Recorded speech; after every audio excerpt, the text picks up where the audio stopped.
Hello students, कैसे हैं आप सब लोग। उम्मीद करती हूँ सब अच्छे होंगे और स्वस्थ होंगे। मैं Meena Rana ICT virtual class में आपका स्वागत करती हूँ। स्टूडेंट्स, हम पढ़ रहे हैं क्लास 7 की हिंदी। हिंदी में हम बाल महाभारत कथा पढ़ेंगे आज से।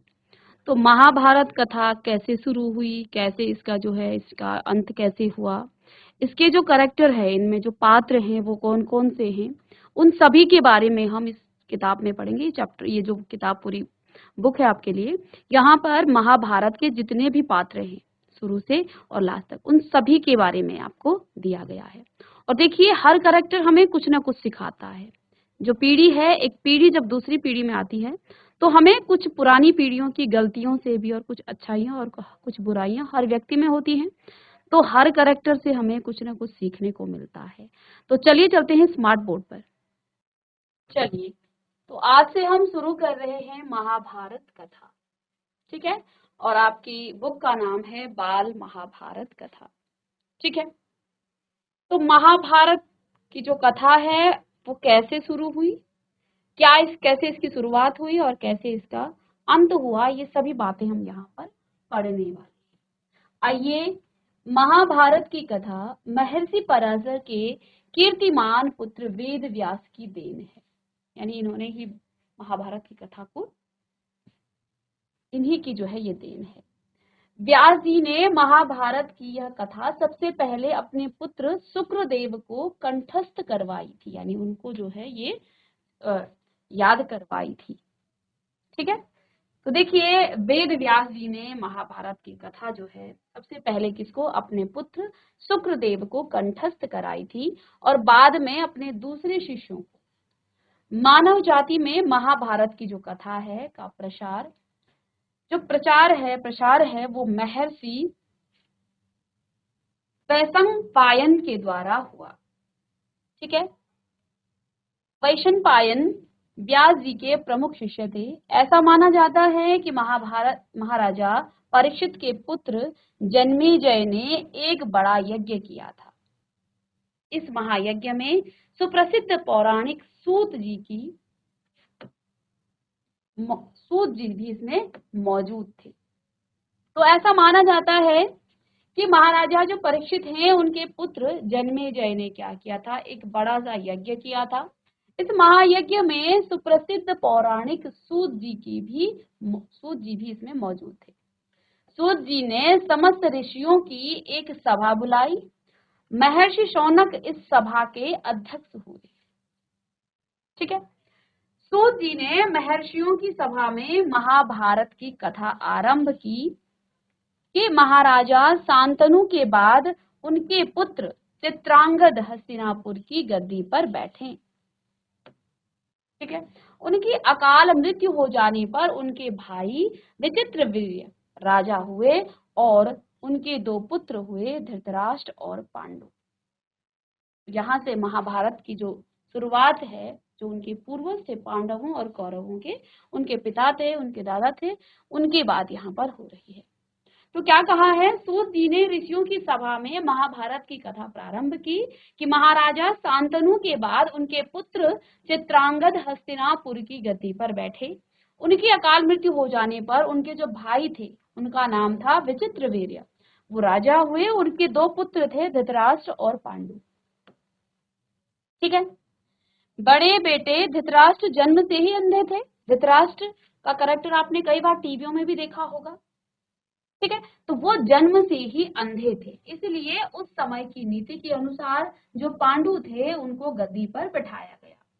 क्योंकि बड़ा पुत्र धृतराष्ट्र थे, तो धृतराष्ट्र तो जन्म से अंधे थे और एक अंधे को जो है कैसे आप राज्य संभालने, वो कैसे राज्य संभालेगा, इसलिए उनके जो छोटे भाई थे पांडु, उनको जो है नीति के अनुसार उनको गद्दी पर बिठाया गया। आगे पांडु ने कई वर्षों तक राज्य किया। उनकी दो रानियां थी। अब पांडु की भी जो है दो रानियां थी, कुंती और माद्री। पांडु की दो रानियां कौन कौन सी थी, कुंती और माद्री। कुछ समय राज्य करने के बाद पांडु अपने किसी अपराध के प्रायश्चित के लिए तपस्या करने जंगल में गए। अब क्या हुआ, पांडु ने जो है कई वर्षों तक राज्य भी किया और उनकी दो रानियां कौन कौन सी थी, पहली थी कुंती और दूसरी माद्री। कुछ समय राज्य करने के बाद पांडु ने अपने किसी अपराध के प्रायश्चित के लिए वो तपस्या करने के लिए जंगल में चले गए। उनकी दोनों रानियां भी उनके साथ चली गई। वनवास के समय कुंती और माद्री ने 5 पांडवों को जन्म दिया। जंगल में ही पांडवों का जन्म हुआ। तो वनवास के समय ही कुंती और माद्री ने 5 पांडवों को जन्म दिया। कुछ समय बाद पांडु की मृत्यु हो गई। 5 अनाथ बच्चों का वन के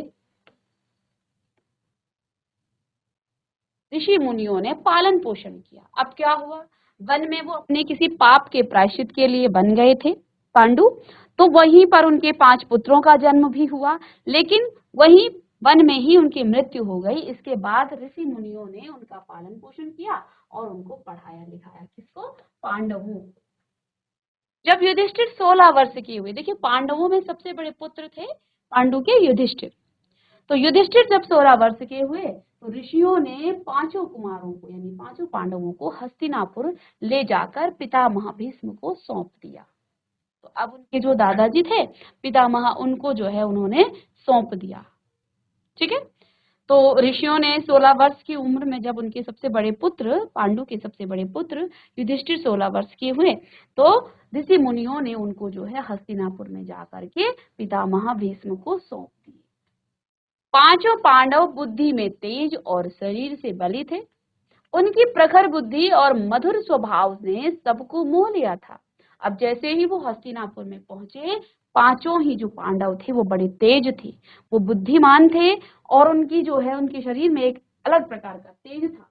उनकी प्रखर बुद्धि और मधुर स्वभाव ने सबको मोह लिया था। यह देखकर धृतराष्ट्र के पुत्र कौरव उनसे जो है जलने लगे और उन्होंने पांडवों को तरह तरह से कष्ट पहुंचाना शुरू कर दिया। अब क्या हुआ, पहले तो जो कौरव थे यानी कि जो धृतराष्ट्र के सभी पुत्र थे वो तो राज्य में ही रहते थे।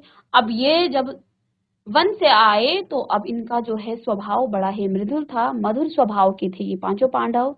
अच्छी तेज बुद्धि के थे, शरीर में इनका एक अलग प्रकार का बलशाली थे, यानी कि सभी चीजों में ये निपुण थे। लेकिन अब कौरवों को जो है इनसे जलन होने लगी और वो उनसे जलने लगे। उन्होंने पांडवों को तरह तरह से कष्ट दिया, कष्ट करके उसको सताना चाहा शुरू कर दिया। ठीक है, दिन पर दिन कौरवों और पांडवों के बीच जो है बैर भाव बढ़ता गया। अब क्या हुआ, जब जलन शुरू होती है तो फिर दोनों में बैर भाव स्वाभाविक है, दोनों में बैर बढ़ता गया। अंत में पितामह भीष्म ने दोनों को किसी तरह समझाया और उनके बीच में संधि करवाई। भीष्म के आदेशानुसार कुरु राज्य के 2 हिस्से किए गए। अब हस्तिनापुर के 2 हिस्से हो गए। कौरव हस्तिनापुर में ही कुरु राज्य के, ठीक है, कौरवों को हस्तिनापुर में ही राज करते रहे और पांडवों को एक अलग राज्य दे दिया गया जो आगे चलकर इंद्रप्रस्थ के नाम से मशहूर हुआ। तो अब जो है दोनों में लड़ाइयां होने लगी, कौरवों और पांडवों में। कौरव थे धृतराष्ट्र के पुत्र और पांडव थे पांडु के पुत्र, 5 पांडव। ठीक है, तो अब क्या हुआ, दोनों में जो है वैर भाव बढ़ने लग गया। तो इस बात को देख करके पितामह भीष्म ने क्या किया, इन दोनों को समझाया और हस्तिनापुर का राज्य कौरवों को दे दिया और एक अलग राज्य का निर्माण उन्होंने किया। एक अलग राज्य जो है पांडवों को दे दिया जिसका नाम था इंद्रप्रस्थ। इस प्रकार कुछ दिन तो शांति रही। तो इस तरह से जो है कुछ दिन तो शांति रही। उन दिनों राजा लोगों में चौसर खेलने का आम रिवाज था। अब उस समय क्या होता था, जैसे आजकल आप कई प्रकार के जो मोबाइल गेम हैं उनको खेलते हैं, तो राजा लोग पहले क्या करते थे, या तो वो जंगली जानवरों का शिकार करते थे, ठीक है, और या फिर वो जो है चौसर खेलते थे ऐसे ही अपने मनोरंजन के लिए। ठीक है, अब चौसर में भी क्या होता था, कई बार तो जो है लोग अपना राज्य भी दांव पर लगा देते थे, जैसा कि यहाँ पांडवों के साथ हुआ। तो क्या हुआ, आम रिवाज था, राज्य तक की बाजियां लगा दी जाती थी। तो इस चौसर में जो है बाजी लगाई जाती थी अपनी चीजों का, यहाँ तक कि पूरे राज्य को भी बाजी लगा दी जाती थी। इस रिवाज के मुताबिक एक बार पांडवों और कौरवों ने चौपड़ खेला। अब इस रिवाज, क्योंकि दोनों ही राज्य थे और एक के पास इंद्रप्रस्थ था, दूसरे के पास हस्तिनापुर था, तो इसी रिवाज के चलते जो है कौरवों और पांडवों ने चौसर खेला। ठीक है, वो चौपड़ खेलने लगे। तो एक ही बात है, चौसर और चौपड़।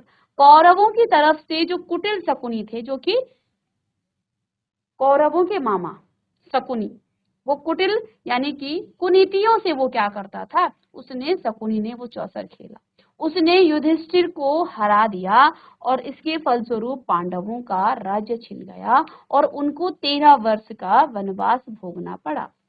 उससे एक शर्त यह भी थी, उसमें जो है एक शर्त यह भी थी कि 12 वर्ष के वनवास के बाद 1 वर्ष अज्ञातवास। तो इतना कठिन जो है उनको यातना सहनी पड़ी, उनको 12 वर्ष का वनवास भोगना पड़ा और 1 वर्ष उनको अज्ञात। अब देखिए, अज्ञात वर्ष में भी एक इस प्रकार की शर्त थी कि अगर अज्ञातवास के दौरान यदि पांडवों को किसी ने पहचान लिया तो पुनः वो उस 12 वर्ष का सर्कल जो है फिर से वो वनवास भोगेंगे। तो इस प्रकार की जो है उनको यातना दे दी थी कौरवों ने। ठीक है, तो इनको जो है 1 वर्ष अज्ञातवास और 12 वर्ष का जो है इनको वनवास दे दिया था। ठीक है, अब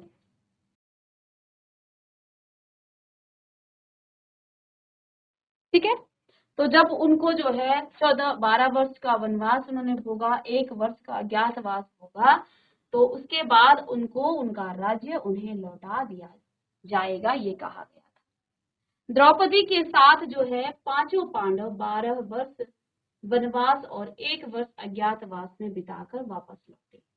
अब शर्त के अनुसार, क्योंकि वो हार गए थे, तो शर्त के अनुसार सभी पांडव जो हैं द्रौपदी के साथ कहाँ चले गए थे, वन में चले गए थे। उन्होंने 12 वर्ष का वनवास काटा और 1 वर्ष का अज्ञातवास भी बिता करके वो वापस लौटे। पर लालची जो दुर्योधन है, दुर्योधन ने लिया हुआ राज्य जो है वापस करने से इनकार कर। अब दुर्योधन ने जो है क्या किया, उनका जो राज्य लिया था वो वापस देने से इनकार कर दिया। अतः पांडवों को अपने राज्य के लिए लड़ना पड़ा। तो इस कारण जो है पांडवों ने फिर युद्ध करना पांडवों को पड़ा। तो इससे क्या हुआ, युद्ध में सारे कौरव मारे गए। तब पांडव उस विशाल सम्राट के स्वामी बने और अंत में इतना बड़ा महाभारत का युद्ध हुआ। कई हजारों जो है सैनिक मारे गए, पांडव सेना सभी ठीक थी, सभी पांडव जीवित रहे, लेकिन कौरवों की पूरी सेना का नाश हो गया, जबकि उसमें बड़े बड़े राजा और महाराजा थे। तो इस कारण जो है पांडवों को उनसे युद्ध करना पड़ा और इस विशाल सम्राट के स्वामी बने कौन, पांडव। इसके बाद 36 वर्ष तक पांडवों ने राज्य किया और फिर अपने पोते परीक्षित को राज्य देकर द्रौपदी के साथ तपस्या करने हिमालय चले गए। तो ये संक्षेप में थी महाभारत की कथा कि किसके ये पुत्र थे और क्यों ये युद्ध हुआ। ठीक है, और अब आप यहाँ पर देखिए एक नाम आया है भीष्म। ठीक है, तो इनमें इस महाभारत कथा में सबसे जो महत्वपूर्ण जो पात्र हैं, जो एक बहुत ही बड़ा नाम है, वो है भीष्म पितामह। आइए इनके कैरेक्टर के बारे में पढ़ते हैं, इनके बारे में पढ़ते हैं। इनका नाम था देवव्रत। तो अब इनके बारे में जानते हैं। गंगा एक सुंदरी युवती का रूप धारण किए नदी के तट पर खड़ी थी।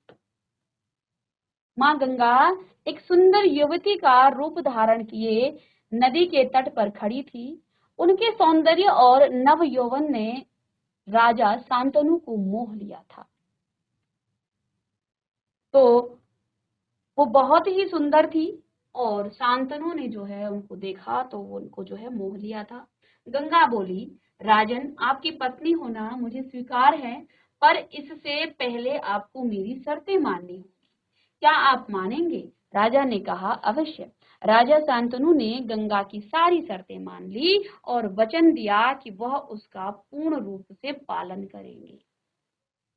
अब गंगा ने जो है शांतनु की पत्नी बनना तो स्वीकार किया, लेकिन उनसे क्या कहा कि आप, मैं कुछ भी करूं, आप कभी भी मुझसे प्रश्न नहीं करेंगे या मुझे जो है कभी भी मना नहीं करेंगे। तो इस शर्त पर जो है गंगा ने राजा शांतनु से विवाह कर लिया। ठीक है, तो गंगा ने क्या कहा कि राजन, मैं आपकी पत्नी होना मुझे स्वीकार है, लेकिन इससे पहले आपको मेरी सारी शर्तें माननी पड़ेंगी। तो अगर आप मानोगे, तो राजा ने कहा कि अवश्य। राजा शांतनु ने गंगा की सारी शर्तें मान ली और वचन भी दे दिया कि उनका जो है वो पूर्ण रूप से पालन भी करेंगी। ठीक है।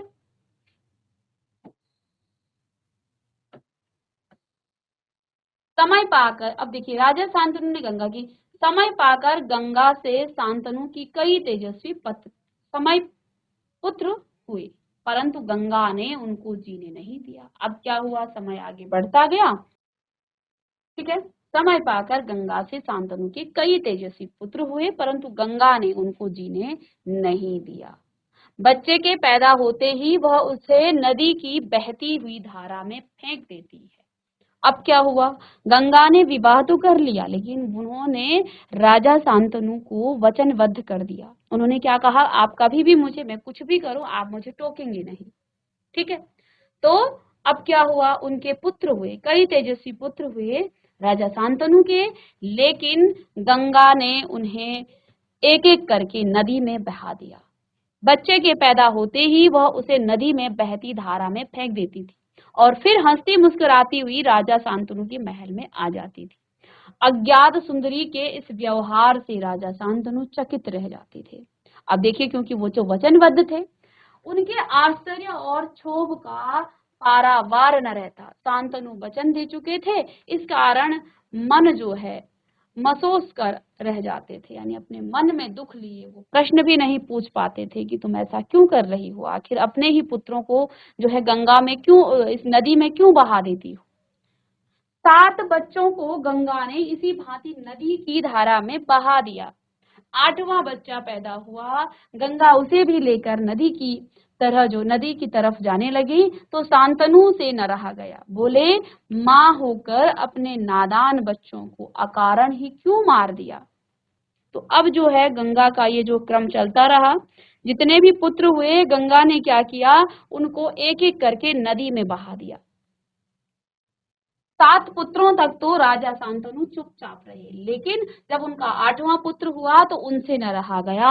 उन्होंने जो है गंगा से प्रश्न कर ही लिया। क्या कहते हैं कि 7 पुत्रों को, बच्चों को गंगा ने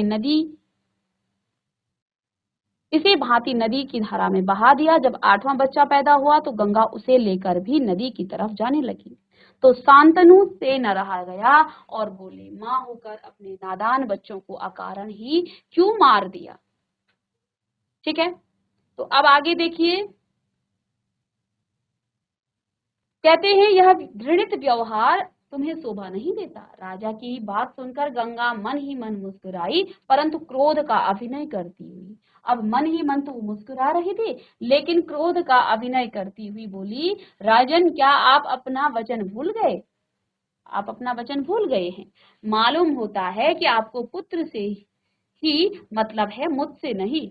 आपको मेरी क्या परवाह है। ठीक है, पर शर्त के अनुसार मैं अब नहीं ठहर सकती।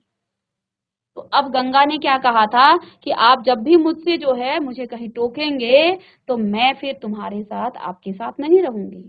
तो फिर इस पर गंगा ने क्या कहा, मन ही मन तो मुस्कुरा रही थी, लेकिन उन्होंने क्रोध का अभिनय किया, यानी नाटक किया कि जैसे मुझे क्रोध आया है। गंगा ने इस तरह का अभिनय किया। वो क्या बोली कि राजन, क्या आप अपना वचन भूल गए? मालूम होता है कि आपको पुत्र से ही मतलब है, मुझसे नहीं। आपको मेरी क्या परवाह है। ठीक है, पर शर्त के अनुसार मैं अब नहीं ठहर सकती। हाँ, आपके इस पुत्र को मैं नदी में नहीं फेंकूंगी। अब क्या कहती है, हाँ ठीक है, तो आपको मुझे मेरी परवाह नहीं है, लेकिन ठीक है, शर्त के अनुसार मैं आपके इस पुत्र को नदी में नहीं फेंकूंगी। इस अंतिम बालक को मैं कुछ दिन पालूंगी और फिर पुरस्कार के रूप में आपको सौंप दूंगी।